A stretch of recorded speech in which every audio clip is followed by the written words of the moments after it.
আসসালামু আলাইকুম। এই ওয়ার্ডে যা দেখতেছেন সব শিশু বাচ্চা, বুঝলেন? শিশু বাচ্চাদেরকে নিয়ে কিন্তু সবাই সবাই সবার জন্য, শিশু বাচ্চাদেরকে সেবা করার জন্য না সবাই অস্থির। তবে কেন?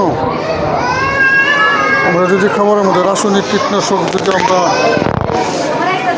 বর্জন করি, তাহলে এই শিশু বাচ্চাদেরকে সুস্থ রাখা সম্ভব এবং যারা বয়স্ক আছে তাদেরকেও আল্লাহ তাআলার অশেষ মেহেরবানি থেকে সুস্থ রাখা সম্ভব। তাই রাসায়নিক কীটনাশক খাবারের মধ্যে কমান যদি সুস্থ থাকতে চান।